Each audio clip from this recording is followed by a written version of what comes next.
ধ্ৰুৱকুমাৰ তালুকদাৰৰ কবিতা চকী। চকী এখন সাজিবলৈ ল'লে কানু মিস্ত্ৰীয়ে। কাঠৰ সাধাৰণ এখন চকী, 4টা খুৰাৰে হাত থকা। হাতুৰি বটালি চাঁচ গজাল যতনাই লৈ যেতিয়া সি ৰেন্দা মাৰিবলৈ আৰম্ভ কৰিলে, তেতিয়াই তাৰ মনত খেলিলে, নহয় নহয়, সাধাৰণ নহয়, বিশেষভাৱে সাজিব লাগিব এই চকী। কুণ্ডত কটা খুৰা, হাত, পিঠি আৰু বহাৰ ঠাইত থাকিব স্পঞ্জ।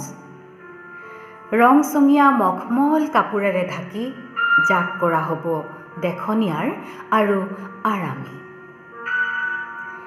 এই চকীত যিজন বহিব, মহন্ত অথবা গগৈ, বহাৰ পাছত তেওঁ যাতে পাহৰি যায় মাটিৰ গোন্ধ আৰু মানুহৰ ৰং ৰূপ। যিজনে এই চকীখন সিংহাসন বুলি ভাবিব, তেওঁৰ বাবেই আগবঢ়োৱা হ'ব। আৰু তেওঁ যেতিয়া ৰজাৰ দৰে চকীখনত বহি শূন্য টোপঙি থাকিব, আমি মূৰ্খৰ দৰে চাই থাকিম তেওঁৰ দিনৰ অদ্ভুত অদ্ভুত খেলা। জীৱন কাটি কাটি কানু মিস্ত্ৰীয়ে এদিন সাজি উলিয়ালে চকীখন।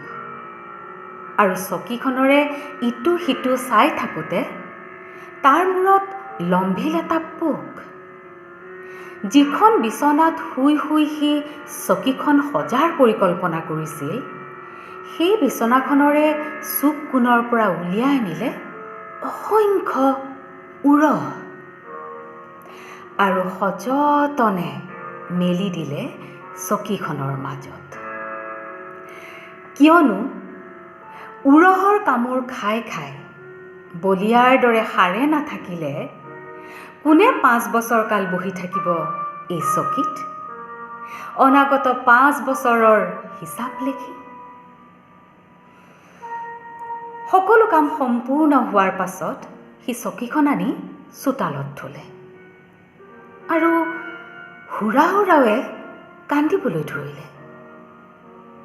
কাৰণ পোহৰত চকীখন নেদেখি।